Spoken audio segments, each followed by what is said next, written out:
Shalom à tous, bien-aimés, que la grâce et la paix de l'Éternel le Tout-Puissant soient sur vous. Bienvenue à notre émission Le Pain des Chérubins. C'est un immense plaisir de me retrouver sur ce plateau avec le Cohen Yachael, fils d'Israël biologique de la tribu de Lévite. Alors mes bien-aimés, nous entamons une nouvelle thématique, à savoir le mystère des fêtes de l'Éternel. Alors mes bien-aimés, si ce sujet vous intéresse tant, nous vous demandons de nous suivre attentivement dans votre illustre demeure.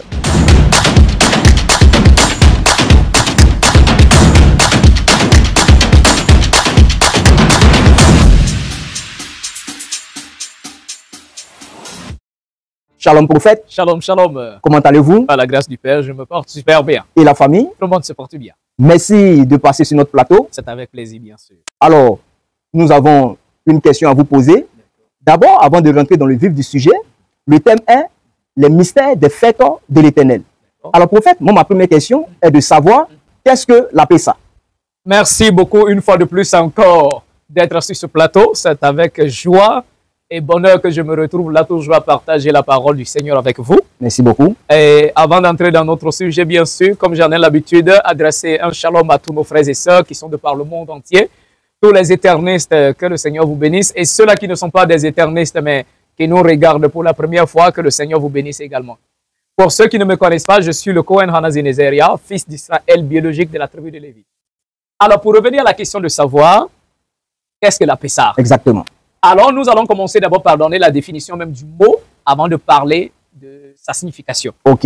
Le mot Pessar, en hébreu, signifie passer par-dessus. Passer par-dessus. Ok, passer par-dessus. Okay. C'est-à-dire, quelqu'un court vers toi, arrive à ton niveau, il saute, il passe dessus toi, il tombe par derrière. Ok. Donc, c'est ça le mot Pessar, passer par-dessus. Ok. Alors, Pessar est également la deuxième fête que le Seigneur nous a donnée, bien sûr, dans la Torah. Comme j'en ai l'habitude, dans l'épée justicière, nous y voyons. Mais pour ceux qui ont la Bible, ils lisent dans Lévitique, le chapitre 23. Le Seigneur a commencé à nous donner les fêtes. Et en plus, il avait commencé par Shabbat hebdomadaire que nous avons l'habitude de célébrer. Exactement. Mais après, il va dire, la Pessa sera le 14e jour du premier mois selon son calendrier. Ok. Donc, mais pour parler de Pessa, il faudrait connaître les contours. Exactement, donc, prophète. Il faudrait qu'on reparte en arrière pour parler un peu de l'esclavage des enfants d'Israël jusqu'à leur délivrance. Parce que Pessa a marqué la fin de la servitude du peuple. Et Pessa était un nouveau départ pour leur liberté. Donc, je répète, la Pessa est un moment, un événement qui met fin à l'esclavage du peuple et qui débute également leur liberté, leur nouvelle vie. Donc, Pessa est une transition d'une vie d'esclavage à une vie de liberté. Ok, prophète. D'une vie d'oppression à une vie de grâce totale. Ok, prophète. Donc, alors voilà un mot ce que je pouvais dire. Maintenant, le Seigneur va donner au père Abraham une prophétie en disant tes descendants seront esclaves dans un pays étranger pendant 400 ans. Pendant 400 ans. 400 ans. Et il dit, mais la nation qui va asservir tes descendants, je vais punir cette nation, à tel point que tout le temps qu'ils feront là, le jour où ils sortiront, ils ne vont pas sortir pauvres. Ils vont sortir avec plein de richesses, bien sûr.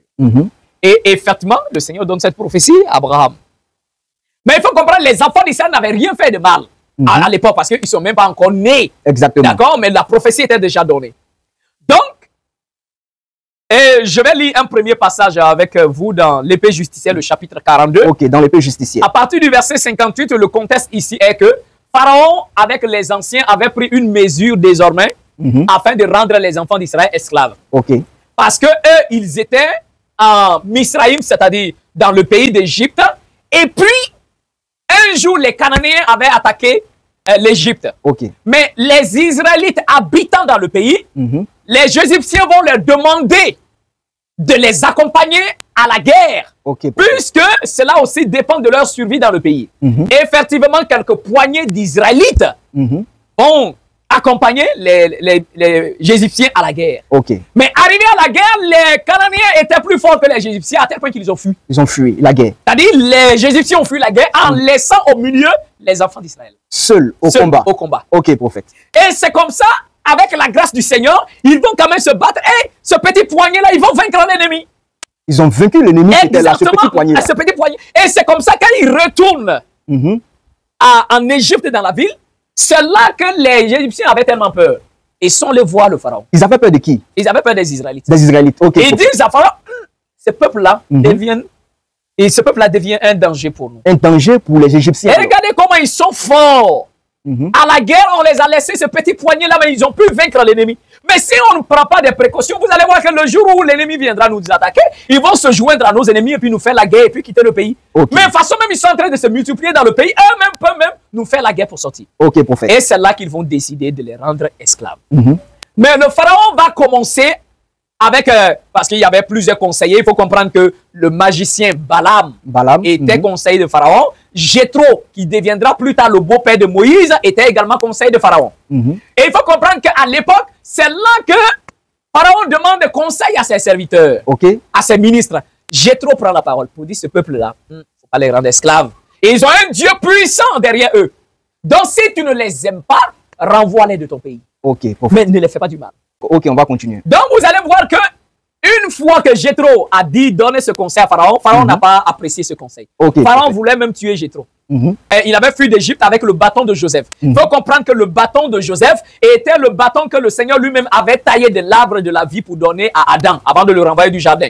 Adam a transmis à ses descendants. Abraham a eu ce bâton, il a transmis à celui qui porte l'héritage spirituel, parce qu'il faut comprendre que l'héritage spirituel était dans le bâton. Dans le bâton. D'accord, l'autorité se tient toujours dans quelque chose. Donc si on comprend bien, ça se transmet de génération en génération. Voilà pourquoi quand on établit un roi dans un village, on lui donne le sceptre qui symbolise son autorité. Exactement. Parce que tout le pouvoir spirituel se trouve dedans. Donc il transmet le bâton, Abraham transmet à Yitzhak, qui allait continuer bien sûr à être le porteur spirituel bien sûr de l'héritage. Et aussi, Yitzhak transmet à Jacob.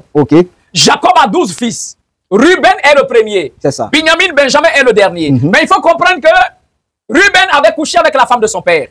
À cause de ce péché, il a perdu son droit d'aînesse. Donc son droit d'aînesse est passé désormais à Joseph. Voilà pourquoi le jour où le père Jacob arrive en Égypte, avant sa mort, il transmet le bâton à Joseph. Comme celui qui va porter l'héritage spirituel. C'est ça. Maintenant, il faut comprendre que quand Joseph meurt, ainsi que les frères de Jacob meurent en Égypte, alors automatiquement, les Égyptiens commencent à être méchants. Ils entrent même dans la maison de Dieu, ils prennent tout. Et quand Jéthro, lui, entre, sa main est tombée sur le bâton. Tout ça a été le plan de Dieu. Quand il prend le bâton, alors, quand il avait donné le conseil à Pharaon, que Pharaon n'a pas apprécié, Pharaon voulant le tuer, il a fui d'Égypte pour partir s'installer à Madian. Or, Madian n'était pas loin du mont Sinaï, à Horeb, à la montagne des Elohim. Donc, Jéthro arrive, il s'installe là.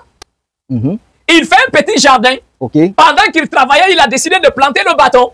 Pour que quand il finit de travailler, il reprenne. Mais quand il l'a planté, après, il veut enlever, il n'arrive plus. Le bâton est resté collé là. Le bâton est resté collé. Planté au sol. Il a demandé à tous les jeunes hommes, celui qui peut arriver, bien sûr, à enlever le bâton. Je lui donne ma fille Séphora en mariage. Les candidats sont venus de partout. Personne n'a pu enlever le bâton. Il a fait une proposition au peuple. Personne n'a pu. Et c'est comme ça, le bâton va rester planté dans le jardin.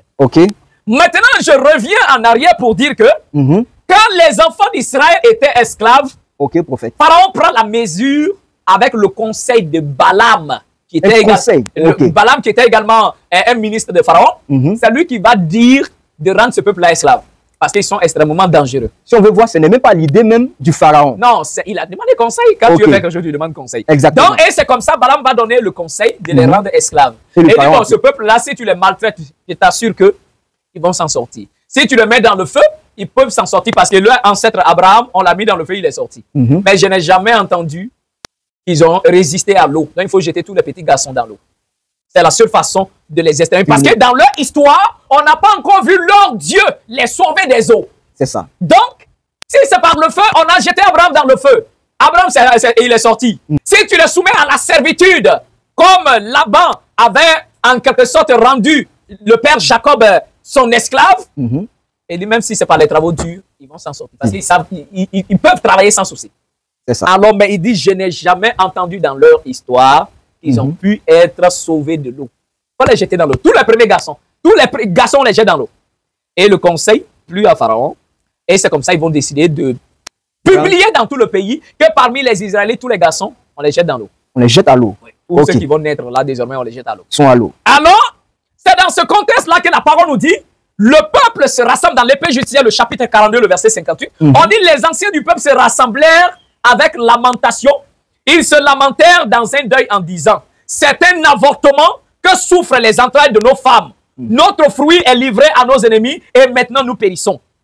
Fixons donc des limites pour que l'homme n'approche plus sa femme, de peur que le fruit de leur ventre ne soit souillé et que nos entrailles ne servent les idoles. Mieux vaut en effet mourir sans fils, jusqu'à ce que nous sachions ce que le Seigneur fera. Donc, avec le décret de jeter tous les enfants dans l'eau, les anciens sont paniqués. Ils disent, si c'est comme ça, on ne va plus aller avec nos femmes. On ne va plus engrosser nos femmes. Il vaut mieux qu'on reste comme ça, au lieu de les enceinter, et après, on prendra le bébé pour tuer. Ça sert à quoi donc? Et ça, voici le conseil. C'est là Amram, un monsieur qui s'appelle Amram. Le verset dit, il prend la parole et dit, il arrivera plutôt que le monde disparaisse définitivement, et que l'univers sans mesure s'effondre, ou que le fond des abîmes touche les astres, avant que la race des fils d'Israël ne disparaisse. Car il faut que soit accomplie l'alliance qu'a établie le Seigneur quand il parla à Abraham en disant, tes enfants habiteront certainement dans une terre qui n'est pas la leur.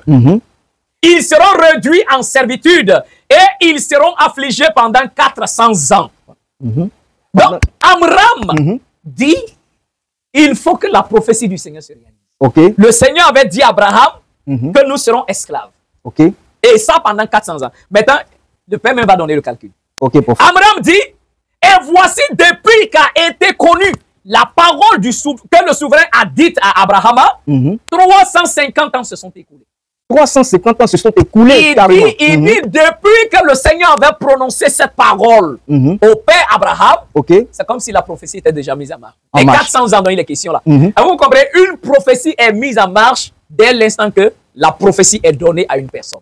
Prophète. Donc, dès que le Seigneur a donné la prophétie que tes descendants seront esclaves pendant 400 ans, dès qu'on les 400 ans a commencé. Ça a commencé automatiquement. Donc, voilà pourquoi le Père dit, depuis que le Seigneur a donné cette parole à Abraham, et jusqu'à de nos jours, il s'est écoulé 350 ans. Prophète. C'est-à-dire d'Abraham, de la prophétie donnée à Abraham, jusqu'à Amram, qui va devenir le père de Moïse, il dit 350 ans se sont écoulés. Et il continue pour dire, et depuis que nous sommes esclaves dans ce pays-là, jusqu'à aujourd'hui où je suis en train de parler, il dit 130 ans se sont écoulés. Prophète. On se comprend? Très bien. Maintenant, quand vous allez comprendre, il va continuer à dire, si vous ne voulez pas aller vers vos femmes pour faire des enfants, moi j'irai vers ma femme. Je vais faire enfant. Moi, je ne fais pas ce que vous avez dit là. Moi, je vais aller faire enfant. Et il faut comprendre que Amram avait même répudié sa femme pendant 3 ans. Pendant 3 ans. La maman Yokebed. Pendant 3 ans. Mais la sœur de Moïse, qui est Myriam, était une prophétesse déjà depuis son enfance, avait commencé à prophétiser en disant, de mon père et de ma mère sortira un enfant qui viendra nous libérer. Alors là, Amram était très sûr de cette prophétie-là. Il prophétisé alors. Alors, prophétiser, alors lui dit, il va aller prendre sa femme. Et à cause de ces prophéties-là, il est allé ramener sa femme. Et quelque temps, la femme tombe enceinte. Et c'est là que Moïse naît. C'est là que Moïse naît. Donc, et comprenez, quand même Abraham a soutenu ainsi la prophétie du Seigneur, c'est là que le Seigneur a établi l'alliance avec lui. On dit, à cause de mon alliance et de la prophétie que tu as soutenue, tous les Lévites, sacrificateurs qui vont me servir, sortiront de ta lignée. Donc tous les sacrificateurs sortent de la lignée d'Abraham, le papa de Moïse. Prophète. Et c'est comme ça, maintenant, effectivement, l'enfant naît, Moïse naît. Comme vous connaissez l'histoire, on commence à jeter. Ils ont établi la stratégie pour éviter que les enfants soient cachés. C'est ça. Les femmes égyptiennes prenaient leur bébé pour aller saluer. Soit disant les enfants d'Israël pour entrer dans leur maison. Quand les bébés vont commencer à parler, ainsi, s'il y a d'autres, il y a un enfant caché, l'enfant va répondre. Parce que les enfants communiquent entre eux. C'est une stratégie. Une stratégie pour dévoiler les enfants. Donc c'est comme ça, Yokebed va garder l'enfant là pendant 3 mois. Et après, elle n'en pouvait plus. Mais quand l'enfant naît, Comme vous connaissez l'histoire, on va décider de mettre l'enfant sur l'eau pour que et pendant 7 jours, l'enfant était au bord de l'eau, sur les roseaux là. Et puis la maman partait quotidiennement lui donner à téter. C'est ça. D'accord? Et durant les 7 jours, la sœur là était là en train de veiller. Et par fini, la fille de Pharaon qui s'appelle Bathia, c'est elle qui va récupérer l'enfant. Okay, et la petite coupoirée dit, ah, veux-tu que j'aille te chercher une nourrice? La femme dit, ok, il faut partir. Trouve-moi une nourrice qui va venir allaiter mon bébé, je vais payer. Et l'enfant va appeler sa maman. Donc c'est comme ça, la femme vient et puis elle prend le bébé, puisque c'est la fille de Pharaon qui a ordonné. Exactement. Donc Moïse est nourri par sa propre mère. Et après que l'enfant a été sévré, et on va l'amener au palais. Au palais. Et c'est comme ça, l'enfant va rester. Et la fille de Pharaon, Bathia, va lui donner le nom Macha. Donc ils vont dire Moïse ou bien Moshe. C'est le nom Macha. Le nom Macha, c'est ça qui était la langue de l'époque. Maintenant, bon, en hébreu, on dit Moshe. Moshe. Il y a une définition à cela. Moïse qui signifie tirer des eaux. Tirer des eaux. Ok, prophète. Ok, parce que l'enfant là, je l'ai prise de l'eau. Ok.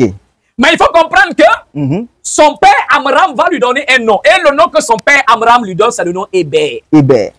D'accord? Ok, prophète. Mais on ne s'arrête pas là. Et il dit, et le mot Héber, il dit, parce que j'avais répudié ma femme, mais à cause de cet enfant, j'ai été réconcilié avec ma femme. C'est ça. Maintenant, la maman va lui donner le nom de Yécoutiel. Yécoutiel. Yécoutiel était le nom que sa maman lui a donné. Car elle s'est dit, j'ai espéré à son sujet de la part du Seigneur.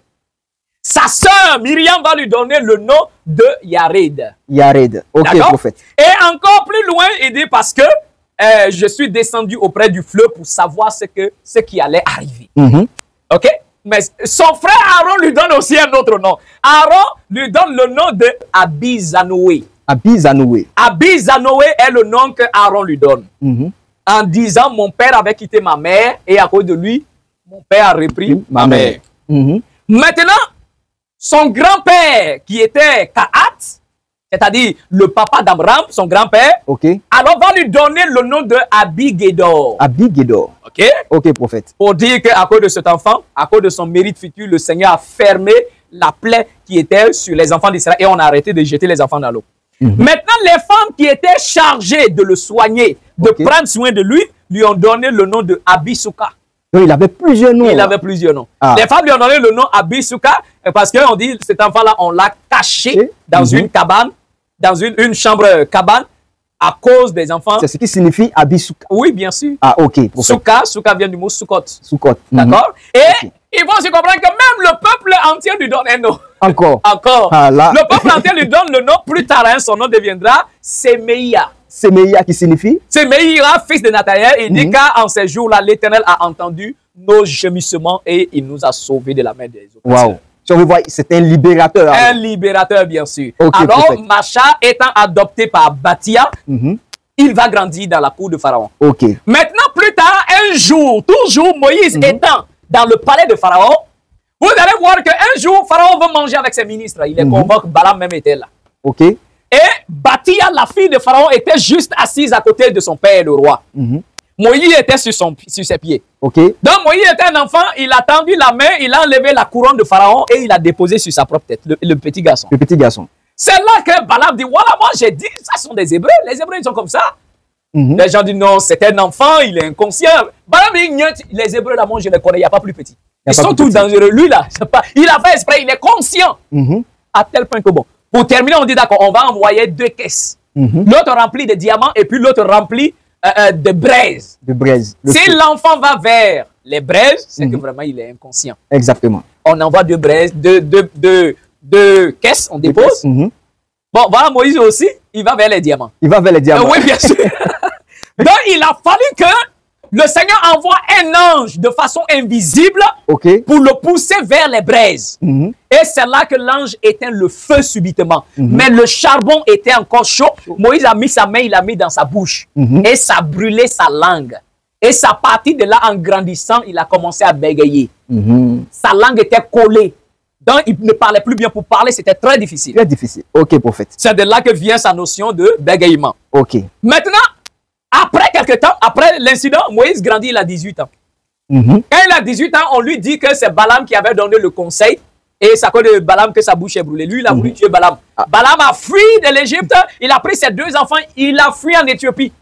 Arrivé en Éthiopie, il a fait un coup d'État contre le roi de l'Éthiopie. Le roi était allé à la guerre contre les ennemis. D'ici son retour, Balaam a fait coup d'État, il a pris le pouvoir et il a fermé toutes les villes.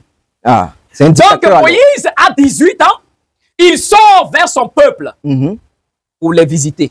Ok, prophète. Donc quand il arrive là-bas, effectivement, il voit qu'il souffre tellement. C'est là que Moïse vient intercéder auprès de Pharaon, s'il te plaît. Si tu pouvais accorder à ce peuple-là un seul jour de repos. Ok. Et c'est là que le Pharaon réfléchit, il les donne le Shabbat comme jour de repos. Le Shabbat comme jour de repos. Parce que le Shabbat n'était pas encore un commandement. Mais le verset dit, c'est l'Éternel qui a fait cela, à tel point que les enfants aient déjà l'habitude de se reposer ce jour-là. Et plus tard, quand ça devient un commandement, ça sera facile. Ok, prophète. Donc Moïse intercède, on les donne le Shabbat comme jour de repos. Et après un autre jour, Moïse sort pour aller vers les enfants d'Israël. Voilà un homme qui est en train de frapper un hébreu. L'hébreu, dès qu'il voit Moïse, il court à ses pieds. Seigneur, sauve-moi. Et il dit, tu vois, ce monsieur-là, ce soldat-là, la nuit, il est venu chez moi. Il a violé ma femme. Il m'a attaché. Il a violé ma femme sous mes yeux. Ce matin encore, il veut me tuer. Moïse était très fâché. Ok, prophète. Et ça, là, en voulant le corriger, lui a donné un coup. Il est tombé mort. Au chaos. Il était grand, il était robuste, ce Moïse-là. Il était bien bâti. Et il faut comprendre que les enfants d'Israël ont tellement souffert en Égypte. Parce que quand vous lisez la Bible chrétienne, on vous dira tout naturellement que non, le pharaon, Moïse est venu voir le pharaon. Et les gens pensent que c'est le même pharaon que Moïse est venu rencontrer. Le premier pharaon qui était là, quand Joseph est arrivé en Égypte, ce pharaon-là, il était déjà mort. Il est mort, mais son fils Magron, attention, je n'ai pas dit Macron. Ok. Magron.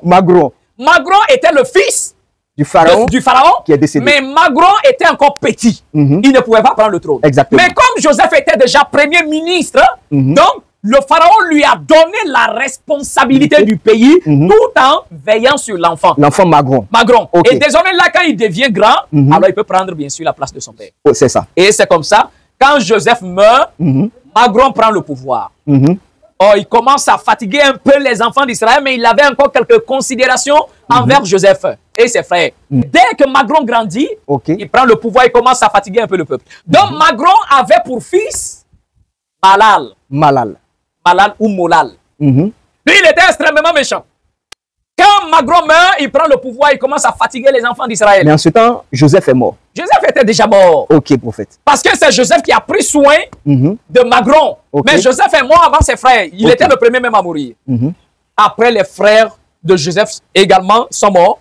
Et les biens que Joseph avait donnés à ses frères, et Jésus a commencé à tout prendre. À reprendre tout. À reprendre les champs, les belles maisons, tout. Sans exception. Ils ont commencé à prendre tout. Ok, prophète. Et c'est là que Magron, il commence un peu l'esclavage, mais c'était pas trop esclavage. J'attends que ça, il récupérait seulement les biens. Mais c'est quand Molal est venu au pouvoir. Le fils de Magron. Le fils de Magron. Ok, prophète. Il était extrêmement méchant. Très méchant. Et c'est lui, effectivement, qui a commencé l'esclavage. Ok, prophète. Et il a commencé à fatiguer le peuple. Un jour, il fait accident. Il tombe, il est malade. Mais ses magiciens lui disent que pour qu'il soit guéri, il faut le sang des bébés. Le sang des bébés. Et c'est comme ça on choisissait parmi les enfants d'Israël. Chaque jour, on égorgeait un bébé pour prendre le sang. C'est-à-dire, on laissait les enfants des Égyptiens et on choisissait les enfants israélites. Et on les prenait et puis on faisait le sacrifice. On prend leur sang pour mettre sur la plaie de Pharaon. Mais malgré qu'on met le sang sur sa plaie, ça devient plus pire encore. Mais il ne s'arrête pas. Et c'est comme ça, 70 enfants israélites sont morts dans ça. Et c'était extrêmement pénible. Alors, une fois que Molal meurt, son fils, il avait plusieurs fils, 3 fils d'ailleurs, mais il y a un qui était vaurien, il y a l'autre, lui, il s'en foutait de tout. Mais le dernier qui était Adika, Adika, lui, il était vilain, mais il était très intelligent et il connaissait tous les mystères, les spiritualités égyptiennes. Mais sa taille faisait une coudée et une pouce. C'est-à-dire, sa taille fait 60 cm. 60 cm. Un homme peut exister à 60 cm, prophète. Ah là. Parce que quand on parle d'un mètre, un mètre, on parle, par exemple, quand on parle de 2 coudées, ou bien une coudée fait 50 cm. Ok, prophète. Donc 2 coudées, ça fait 1 mètre. Lui, sa taille fait une coudée et puis une pouce. Ok, prophète. Donc 50 cm plus une pouce. Voici la taille. Et avec une longue barbe, très vilain. Mais il avait quand même 3 femmes. 3 femmes. Ouais, quand tu as l'argent, tu deviens beau. Hein? Exactement. Donc, en ce moment-là, lui, il était encore plus méchant.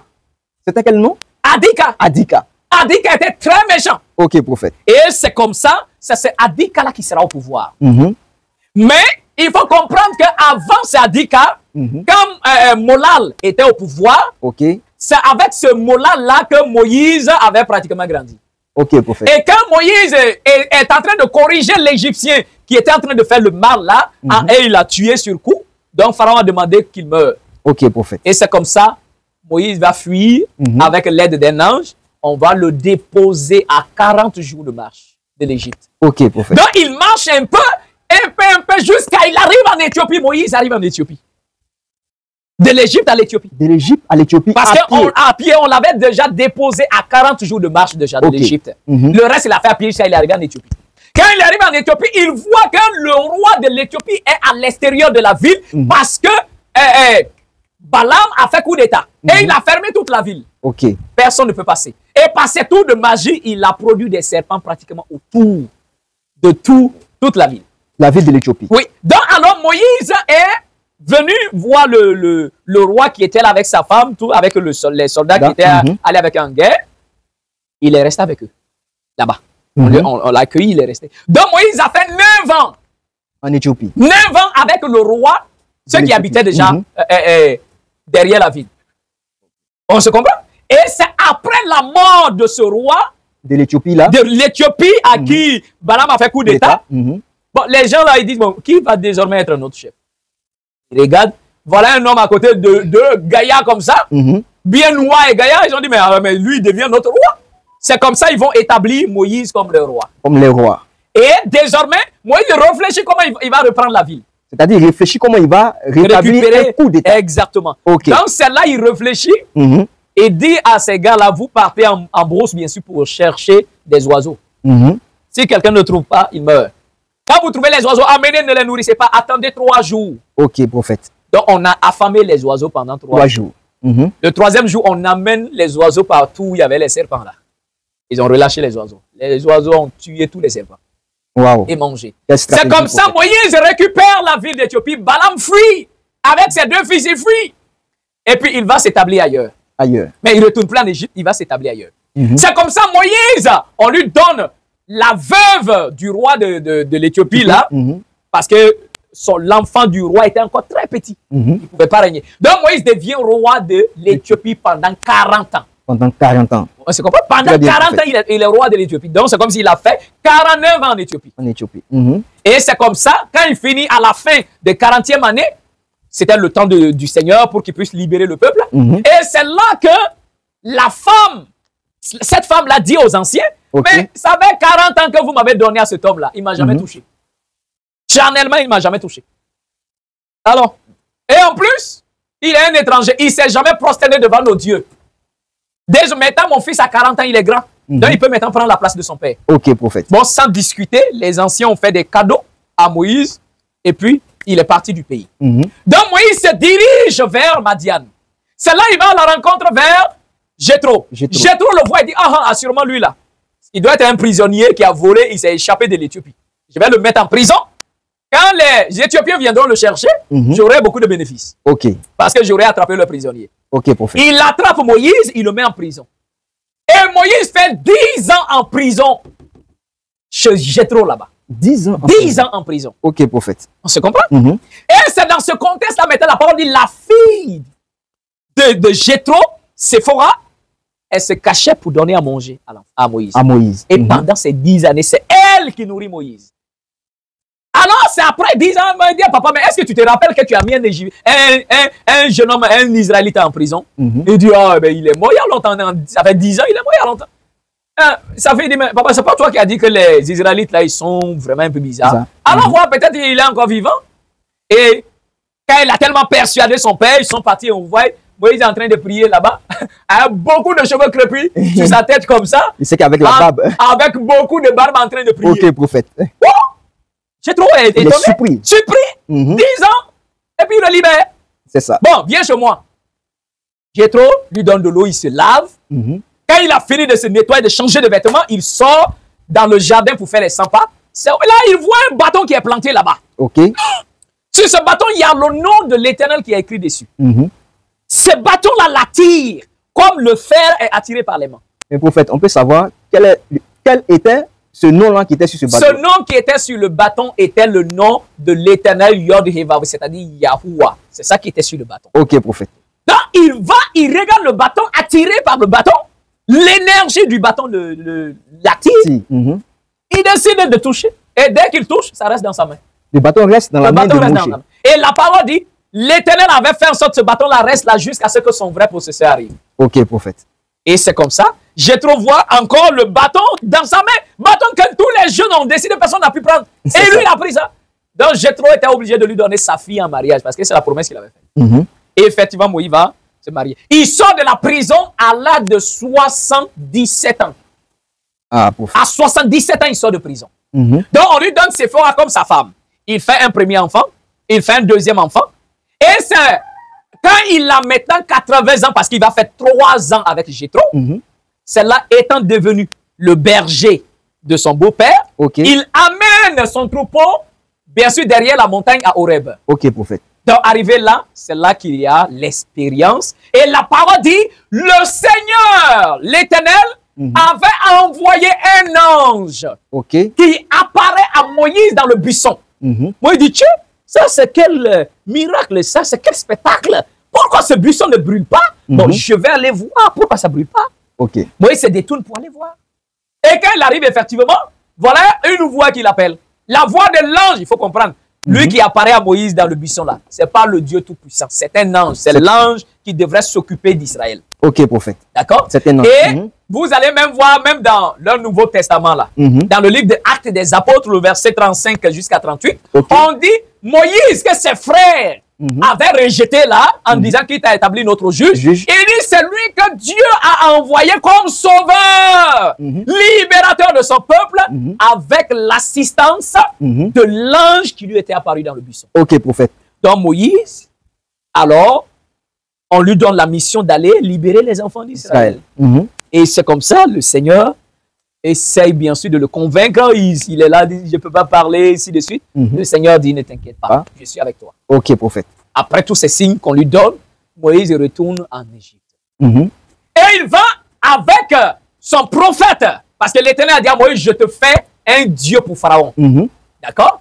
Parce que je t'envoie vers El Pharaon. Comprenez que le Seigneur n'a pas envoyé Moïse vers le roi humain là. Mais il l'a envoyé vers le Dieu d'Égypte qui avait pris en otage les enfants d'Israël. Ok, si on comprend bien, c'était des trucs spirituels alors. Exactement. Donc Moïse est envoyé pas vers un homme, mais vers le Dieu d'Égypte. Malgré qu'il y avait plusieurs, mais le Dieu central d'Égypte était El Pharaon. Et celui qui était assis sur le trône était tout simplement l'incarnation du Dieu El Pharaon. Le mot Dieu, El en hébreu signifie Dieu. Donc Pharaon, c'est là que vient le mot Pharaon. Donc il y avait un être spirituel qui gère également l'Égypte, qui est El Pharaon. Donc le roi était tout simplement son représentant et son incarnation. Donc c'est là Moïse vient avec Aaron, libère mon peuple. Mais ce qui est bizarre dans la Bible chrétienne, ils vont faire des falsifications. Des falsifications dans la Bible. Faire des falsifications, mais je vous dis bien. Par exemple, quand vous lisez dans... C'est la première fois d'entendre ça, prophète. Bien sûr. Quand vous lisez dans Exode, le chapitre 4, à partir du verset 21, il est écrit que le Seigneur dit à Moïse, tu iras bien sûr libérer mon peuple, mais moi, je vais endurcir le cœur de Pharaon pour qu'il ne laisse pas aller le peuple. Est-ce que vous comprenez?